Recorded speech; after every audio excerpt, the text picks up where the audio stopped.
Case ಏನಿದೆ ಆ case close ಆಗ್ಬಿಡುತ್ತಾ? Kaatera ಕಾನೂನು ಕುಣಿಕೆಯಿಂದ ತಪ್ಪಿಸ್ಕೊಂಡ್ರ ಅಥವಾ ತಪ್ಪಿಸ್ಕೊಳ್ತಾರ? ಈ ಎಲ್ಲ ಪ್ರಶ್ನೆಗಳು ಈಗ ಮೂಡ್ತಾ ಇರೋದು. ಇದರ ಬಗ್ಗೆ ನಿಮ್ಮ ರಿಪಬ್ಲಿಕ್ ಕನ್ನಡದಲ್ಲಿದೆ ಬಿಗ್ ಎಕ್ಸ್ಕ್ಲೂಸಿವ್.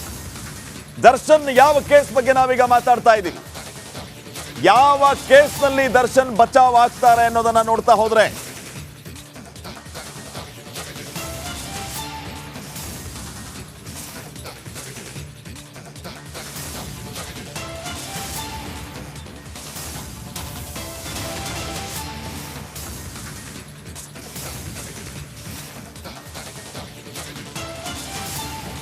ಇದಕ್ಕೂ ರೇಣುಕಸ್ವಾಮಿ ಕೊಲೆ ಕೇಸ್ಗೂ ಯಾವುದೇ ರೀತಿಯ ಸಂಬಂಧ ಇಲ್ಲ. ಹಾಗಿದ್ರೆ ಯಾವುದು ಆ ಹೊಸ ಕೇಸ್? ಕೊಲೆ ಕೇಸ್ನಲ್ಲಿ ದಿನ ದಿನಕ್ಕೂ ಒಂದ್ ಕಡೆ ಕಾನೂನು ಬಿಗಿ ಆಗ್ತಾ ಇದ್ರೆ ಮತ್ತೊಂದ್ ಕಡೆ ಇನ್ನೊಂದು ಕೇಸ್ ಕ್ಲೋಸ್ ಆಗೋ ವಿಚಾರದ ಬಗ್ಗೆ ಭಾರಿ ಚರ್ಚೆ ಆಗ್ತಾ ಇದೆ. ಪ್ರತ್ಯಕ್ಷ ಪರೋಕ್ಷ ಸಾಕ್ಷಿಗಳನ್ನ ಪೊಲೀಸರು ಈಗಾಗಲೇ ಸಂಗ್ರಹಿಸಿದ್ದಾರೆ. ದರ್ಶನ್ಗೆ ರಿಲೀಫ್ ಕೊಟ್ಟ ಕೇಸ್ ಯಾವುದು? ಹಾಗಿದ್ರೆ ಈ ಕೇಸ್ನಲ್ಲಿ ದರ್ಶನ್ ಬಚಾವ್ ಆಗ್ತಾರಾ? ಕೇಸ್ ಕ್ಲೋಸ್ ಆಗುತ್ತಾ? ನೋಡಿ, ನಾನು ಮತ್ತೊಮ್ಮೆ ಸ್ಪಷ್ಟವಾಗಿ ಹೇಳ್ತಾ ಇದ್ದೀನಿ, ಇದು ರೇಣುಕಸ್ವಾಮಿ ಕೊಲೆ ಕೇಸ್ ಅಲ್ಲವೇ ಅಲ್ಲ, ಬೇರೆ ಕೇಸ್. ಆ ಕೇಸ್ನಲ್ಲಿ ದರ್ಶನ್ ಬಚಾವ್ ಆಗ್ತಾರೆ ಅಂತಂದ್ರೆ ಅದು ಯಾವ ಕೇಸ್? ಯಾವ ಕೇಸ್ನಲ್ಲಿ ದರ್ಶನ್ ಬಚಾವ್ ಆಗ್ತಾರೆ ಮತ್ತು ಹೇಗೆ? ಈ ಕೇಸ್ಗೆ ಸಂಬಂಧಪಟ್ಟಂತೆ ಈಗಾಗಲೇ ಪ್ರತ್ಯಕ್ಷ ಪರೋಕ್ಷ ಸಾಕ್ಷಿಗಳನ್ನ ಪೊಲೀಸರು ಸಂಗ್ರಹಿಸಿದ್ದಾರೆ. ಈ ಕೇಸ್ ಕೂಡ ಅವರಿಗೆ ಮುಳುವಾಗುತ್ತಾ ಅಥವಾ ಬಚಾವ್ ಆಗ್ತಾರ ಅನ್ನೋದು ಸದ್ಯಕ್ಕಿನ ಪ್ರಶ್ನೆ.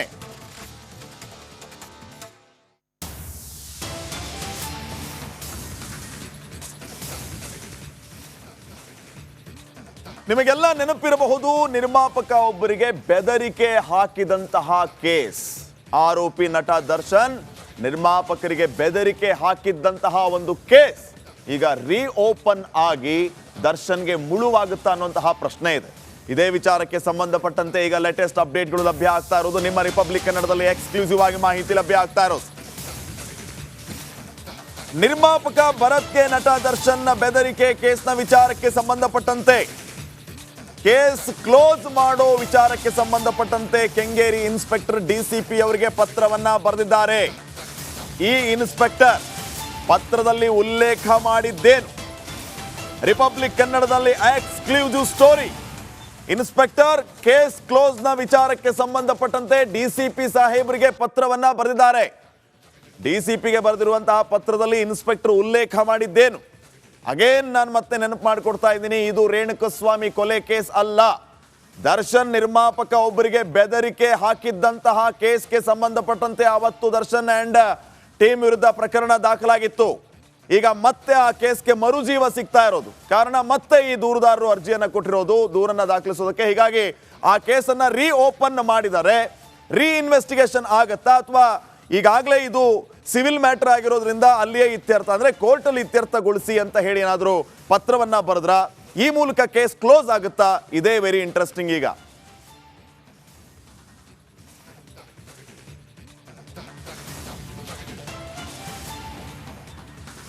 ನೋಡಿ, ಒಂದ್ ಕಡೆ ರೇಣುಕಸ್ವಾಮಿ ಕೊಲೆ ಕೇಸ್ನ ವಿಚಾರಕ್ಕೆ ಸಂಬಂಧಪಟ್ಟಂತೆ ದರ್ಶನ್ ಈಗಾಗಲೇ ಪರಪ್ಪನ ಅಗ್ರಹಾರ ಸೇರಿ ಆಗಿದೆ.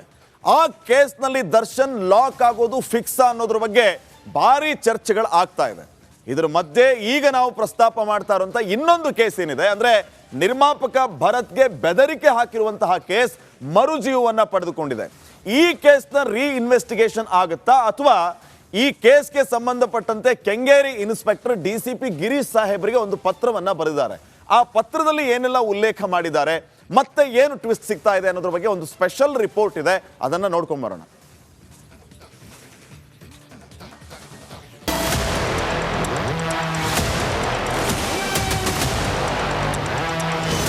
ಈಗ ಸುಮ್ನೆ ಆಕ್ಚುಲಿ ಅನೌನ್ಸ್ ಮಾಡಿದ್ದೆ, ನೀನ್ ಮುಗಿಸ್ಬೇಕಾದ್ರೆ ಆಕ್ಚುಲಿ ಅಷ್ಟೇ ನಾನು ಹೇಳೋದು, ಇನ್ನೇನು ಇಲ್ಲ. ಇಲ್ಲ ಆಮೇಲೆ ನೀನ್ ಇರಲ್ಲ, ಅದನ್ನ ಮಾತ್ರ ನಿಮ್ಗೊಂದು ಹೇಳ್ತೀನಿ. ಯಾಕಂದ್ರೆ ಏನಾರು ಮಾಡಕ್ ಮುಂಚೆ ಹೇಳ್ಬಿಟ್ಟು ಮಾಡೋದು, ಇಲ್ಲ ನೀನ್ ಪ್ರಿಕಾಷನರಿ ರೆಡಿ ಇರೋ ಅಷ್ಟೇನೆ. ಕೇಳಿಸಿಕೊಂಡ್ರಲ್ವಾ, ಇದು ನಮ್ಮ ಜೈಲು ಹಕ್ಕಿ ದರ್ಶನ್ ಹಾಕಿರೋ ಬೆದರಿಕೆ. ನಿರ್ಮಾಪಕ ಅಂದ್ರೆ ದೇವ್ರು, ಊಟ ಹಾಕೋ ಅನ್ನದಾತ ಅಂತ ಹೇಳ್ತಿದ್ದ ಕಾಟೇರ ಹಾಕಿರೋ ಜೀವ ಬೆದರಿಕೆ, ಅದು ಕೂಡ ಒಬ್ಬ ನಿರ್ಮಾಪಕನಿಗೆ. ಇಲ್ಲಾಂದ್ರೆ ನೀನ್ ಆಕ್ಚುಲಿ ನೀನೇ ಕಾಣಿಸಲ್ಲ, ಆಮೇಲೆ ಹಂಗ್ ಮಾಡ್ಬಿಡ್ತೀನಿ. ಇದೆರಡೇ ನಾನು ಹೇಳೋದು. ಇದನ್ ಬೇಕಾದ್ರೆ ವಾರ್ನಿಂಗ್ ಅನ್ಕೋ, ಏನಾರು ಅನ್ಕೋ. ಇಲ್ಲ ಬಸ್ ಸ್ಟಾರ್ಟ್ ಮಾಡ್ತೀನಿ, ಮಾತಾಡಿಸ್ಕೊತೀನಿ. ಅಂದ ಹಾಗೆ ತಗಡು ಗ್ಯಾಂಗ್ನ boss alias D boss Darshan ನಿರ್ಮಾಪಕ ಭರತ್ಗೆ ಹಾಕಿರೋ ಬೆದರಿಕೆ ಇದು. ಅರೆ ಅದ್ಯಾವಾಗ ಇದೆಲ್ಲ ಆಯ್ತು ಅಂತ ಕನ್ಫ್ಯೂಸ್ ಆಗಬೇಡಿ, ಎಲ್ಲವನ್ನು ಡೀಟೇಲ್ ಆಗಿಯೇ ಹೇಳ್ತೀವಿ ಕೇಳಿ. ಏನಿದು ಕೊಲೆ ಬೆದರಿಕೆ ಕೇಸ್? ನಿರ್ಮಾಪಕ ಭರತ್ಗೆ ನಟ ದರ್ಶನ್ ಕರೆ ಮಾಡಿ ಜೀವ ಬೆದರಿಕೆ ಹಾಕಿದ್ನಂತೆ. 2022ರಲ್ಲಿ ಕೊಲೆ ಬೆದರಿಕೆ ಹಾಕಿರೋ ಬಗ್ಗೆ ಕೆಂಗೇರಿ ಠಾಣೆಯಲ್ಲಿ ದೂರು ದಾಖಲಾಗಿತ್ತು. ಪೊಲೀಸರು NCR ಹಾಕಿ ವಿಚಾರಣೆ ನಡೆಸಿ ಕೇಸ್ ಕ್ಲೋಸ್ ಮಾಡಿದ್ರು. ಆದ್ರೆ ರೇಣುಕಸ್ವಾಮಿ ಹತ್ಯೆ ಕೇಸ್ನಲ್ಲಿ ದರ್ಶನ್ ಜೈಲು ಪಾಲಾಗ್ತಿದ್ದಂತೆ ಕ್ಲೋಸ್ ಆಗಿದ್ದ ಕೇಸ್ ಮತ್ತೆ ಮರುಜೀವ ಪಡೆದುಕೊಳ್ತು. ಕಳೆದ ಜುಲೈ 26ರಂದು ನಿರ್ಮಾಪಕ ಭರತ್ ಮತ್ತೆ ಪೊಲೀಸರಿಗೆ ದೂರು ನೀಡಿದ್ದರು. ನಟ ದರ್ಶನ್, ನಾಗರಾಜ್, ಧ್ರುವನ್, ಅನೂಪ್, ಆಂಟೋನಿ ಸೇರಿ 5 ವಿರುದ್ಧ ಸೂಕ್ತ ಕ್ರಮಕ್ಕೆ ಮನವಿ ಮಾಡಿದ್ದರು. ಡಿಸಿಪಿ ಕೈ ಸೇರಿದ ದರ್ಶನ್ ಬೆದರಿಕೆ ಕೇಸ್ ವರದಿ. ಬೆದರಿಕೆ ಕೇಸ್ ವಿಚಾರಣಾ ವರದಿಯಲ್ಲಿ ಏನಿದೆ? ದರ್ಶನ್ ವಿರುದ್ಧ ಕೊಲೆ ಬೆದರಿಕೆ ಕೇಸ್ನ ವರದಿ ಡಿಸಿಪಿ ಗಿರೀಶ್ ಅವರ ಕೈ ಸೇರಿದೆ.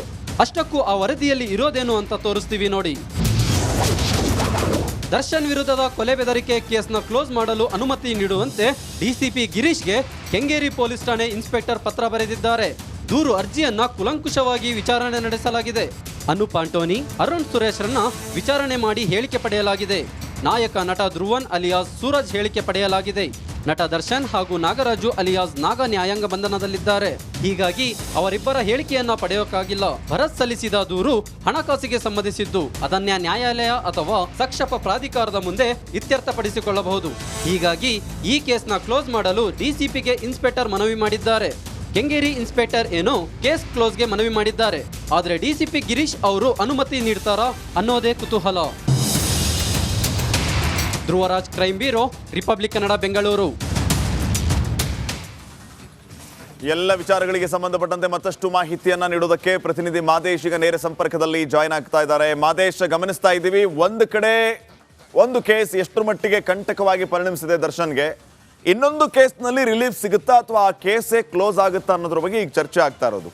ಡಿಸಿಪಿ ಗಿರೀಶ್ ಅವ್ರಿಗೆ ಇನ್ಸ್ಪೆಕ್ಟರ್ ಬರೆದಿರೋ ಪತ್ರ ಕೈ ಸೇರಿದೆ. ಏನಾಗ್ಬೋದು, ಡಿಸಿಪಿ ಯಾವ ರೀತಿ ಕ್ರಮ ಕೈಗೊಳ್ಬೋದು ಅಂತ?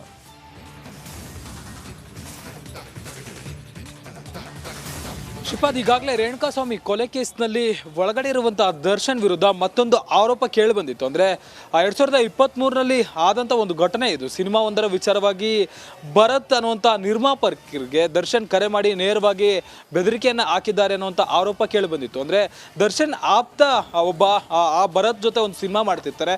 ಆ ಒಂದು ಸಿನಿಮಾ ಸಂದರ್ಭದಲ್ಲಿ ಒಂದಷ್ಟು ಫೈನಾನ್ಷಿಯಲ್ ಇಶ್ಯೂ ಆಗಿ ಭರತ್ ಒಂದಷ್ಟು ದಿನಗಳ ಕಾಲ ಶೂಟಿಂಗನ್ನು ನಿಲ್ಲಿಸಿರ್ತಾರೆ.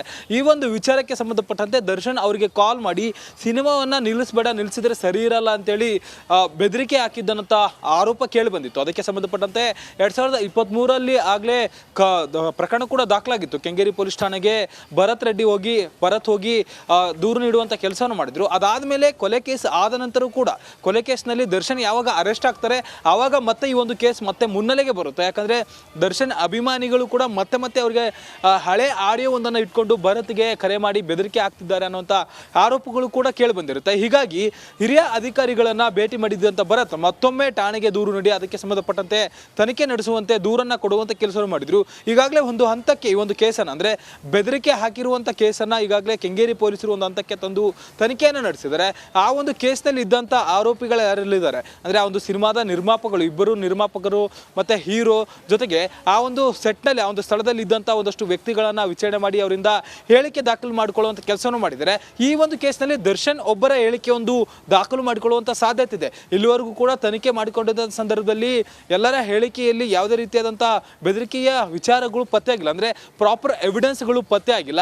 ಇನ್ನು ದರ್ಶನ್ ಅವರ ಹೇಳಿಕೆ ಇಲ್ಲಿ ಪಡೆಯುವಂತ ಸಾಧ್ಯತೆ ಇದೆ. ಸದ್ಯಕ್ಕೆ ದರ್ಶನ್ ಬೇರೆ ಒಂದು ಕೇಸ್ನಲ್ಲಿ ಜೈಲಿನಲ್ಲಿ ಇರೋ ಕಾರಣದಿಂದಾಗಿ ಆ ಕೇಸ್ನ ತನಿಖೆ ಎಲ್ಲಿಗೆ ತರಬೇಕು ಅಂದ್ರೆ ಒಂದು ಹಂತಕ್ಕೆ ತಂದು ಅದನ್ನ ಮುಂದಿನ ಹಂತದಲ್ಲಿ ಏನ್ ಮಾಡಬೇಕು ಅಂತ ಹೇಳಿ ಡಿಸಿಪಿ ಗಿರೀಶ್ ಅವರಿಗೆ ಒಂದು ಪತ್ರವನ್ನ ಬರೆಯುವಂತ ಕೆಲಸವನ್ನ ಕೆಂಗೇರಿ ಇನ್ಸ್ಪೆಕ್ಟರ್ ಮಾಡಿದ್ದಾರೆ. ಒಂದು ವೇಳೆ ಆ ಒಂದು ದರ್ಶನ್ ಹೇಳಿಕೆ ಇದರಲ್ಲಿ ಇಂಪಾರ್ಟೆಂಟ್ ಪಡೆದುಕೊಳ್ಳುತ್ತೆ ಅನ್ನೋದಾದ್ರೆ ಅವರನ್ನ ಬಾಡಿ ವಾರೆಂಟ್ ಮೇಲೆ ತೆಗೆದುಕೊಳ್ಳೋದಾಗಿರುವುದು ಅಥವಾ ಹೊರಗಡೆ ಬಂದ ಮೇಲೆ ಮತ್ತೊಂದು ಸತಿ ಆತನಿಗೆ ಕೆಂಗೇರಿ ಪೊಲೀಸ್ ಠಾಣೆಗೆ ಕರೆಸುವಂತ ಸಾಧ್ಯತೆ ಕೂಡ ಇರುತ್ತೆ. ಸದ್ಯಕ್ಕೆ ಡಿಸಿಪಿ ಗಿರೀಶ್ ಅವರು ಏನ್ ನಿರ್ಧಾರ ತೆಗೆದುಕೊಳ್ತಾರೆ ಅನ್ನೋದನ್ನ ಕಾದ್ ನೋಡ್ಬೇಕಿದೆ. ಶ್ರೀಪಾದ್. Okay, thank you.